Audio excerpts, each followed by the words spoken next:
Welcome to Robert Kiyosaki's The Business of the 21st Century. Robert Kiyosaki is recognized internationally as one of today's leading financial experts.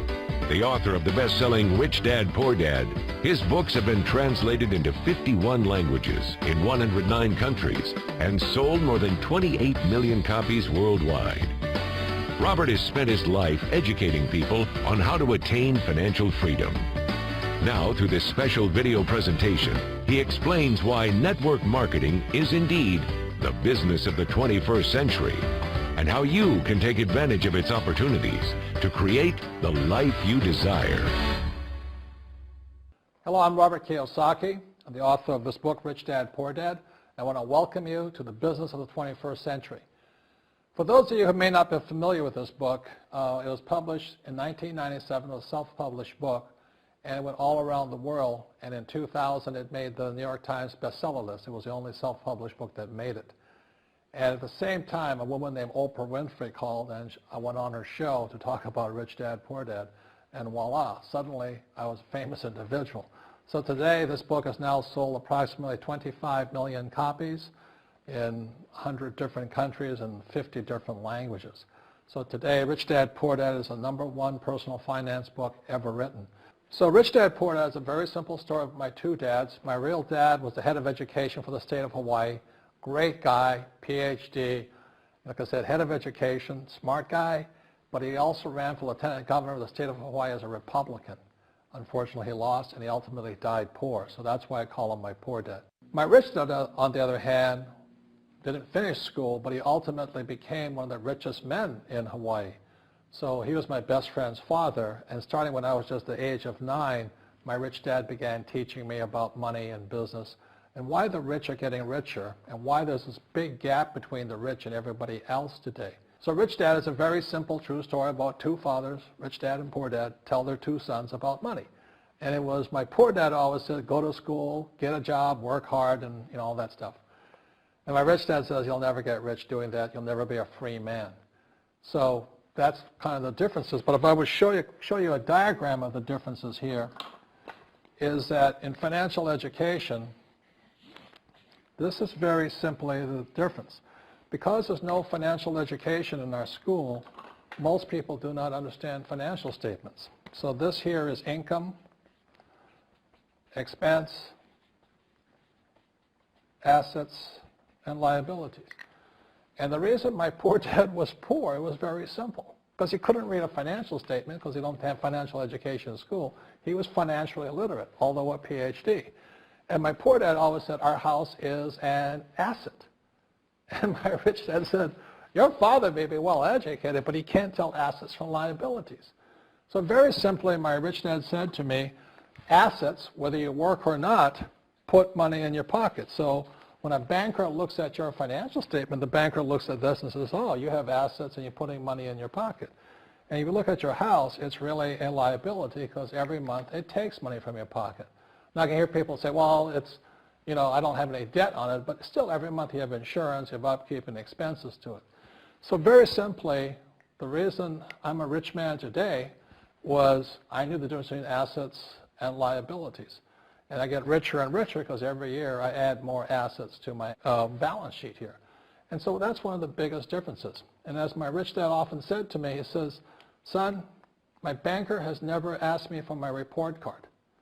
My banker wants to see my financial statement because it's your financial statement that shows how high your financial IQ is. How smart are you with money?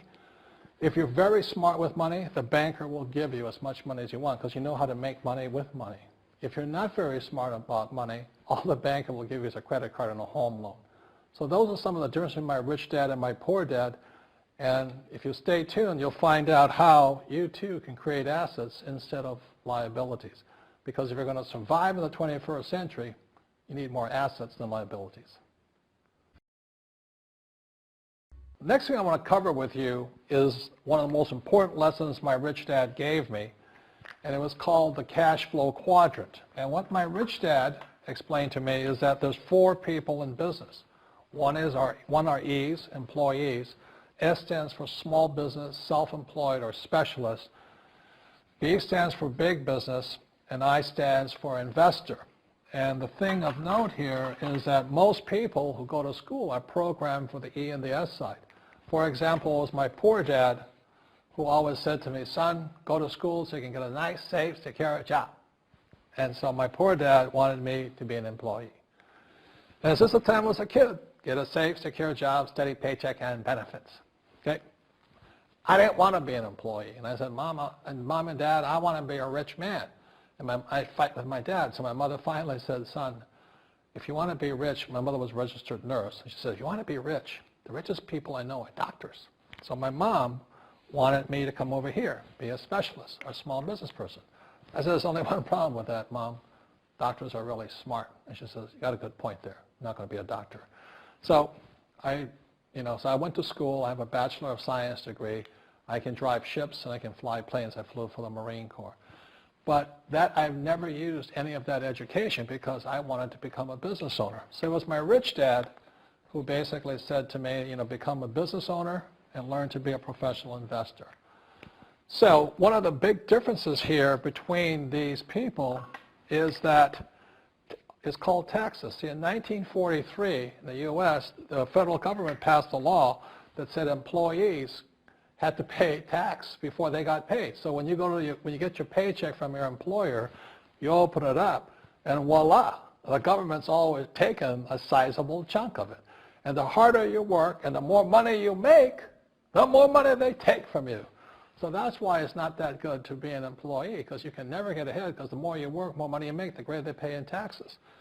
Now, the doctors, the lawyers, and attorneys, accountants were all laughing, saying, oh, these guys, they're getting paying a lot of taxes. So naturally, the federal government changed the laws again. So in 1986 in the U.S., a thing called the 86 Tax Reform Act, and it basically took a lot of the benefits away from people who are self-employed, small business, doctors, and lawyers. So today in America, unfortunately, these guys pay the highest percentage in taxes.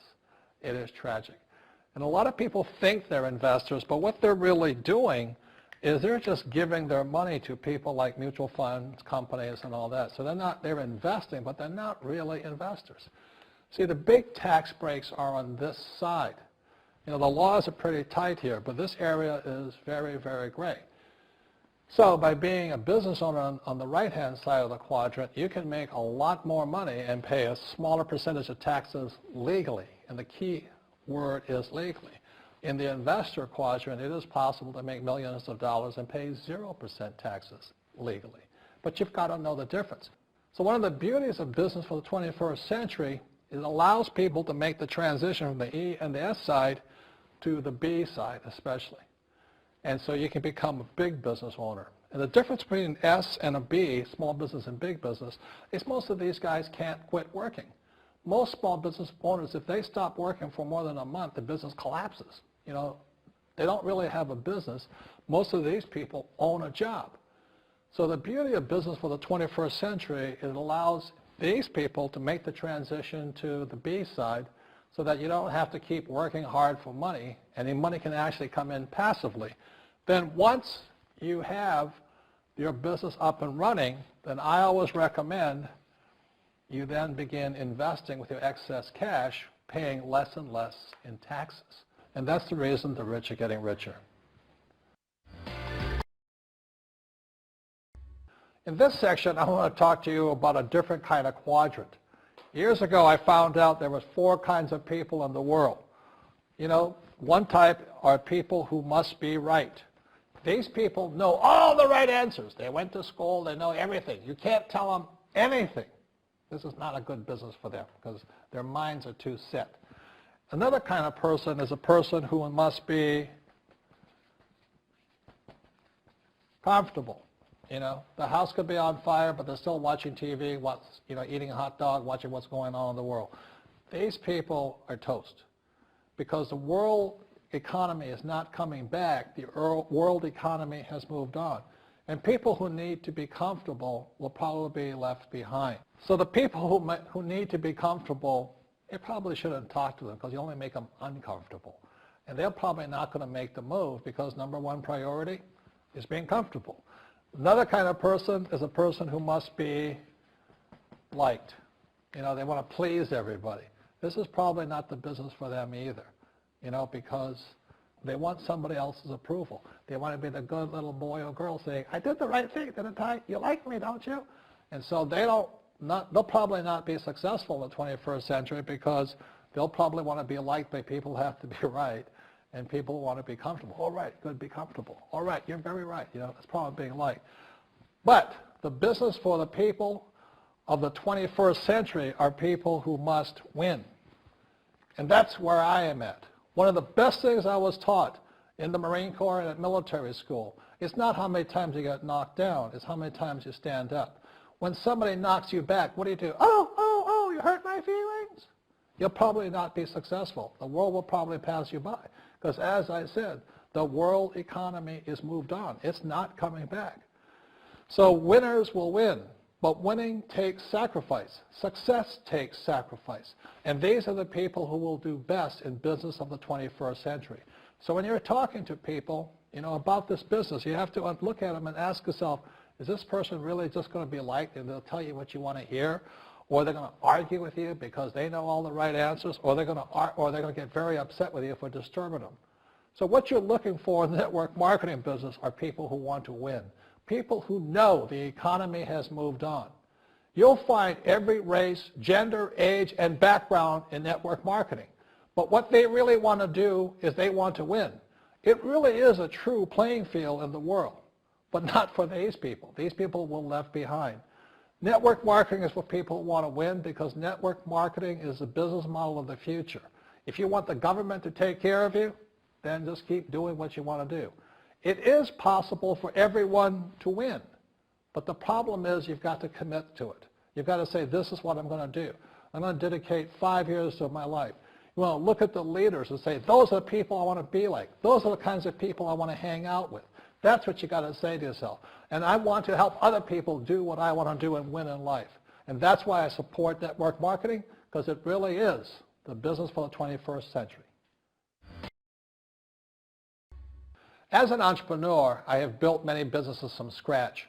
And as some of you know, a lot of them crashed also. Statistics show that most new businesses fail within the first 5 years, 90% in fact. And of the 10% that survive, the remaining 10% crash in the second 5 years. So in other words, most are gone in 10 years. So I've looked at many different models, and one that stands out for me is network marketing. And the reason for that, it takes very little upfront cash. It has low overhead. You can do it part-time. It means keep your daytime job, but do this part-time. And once the business is up and running, it can generate enough income so that you can move from the left side to the right side of the quadrant. So let me tell you about my introduction to network marketing, because I had a very closed mind to it. Since I can build my own businesses, I said, why do I need a network marketing business? But about 15 years ago, I have a good friend, his name is Bill, and this guy is the best real estate investor I know. He has tons of assets in here. So I said, Bill, why did you start a network marketing business? And his answer was very simple. He says, it's my way of helping people.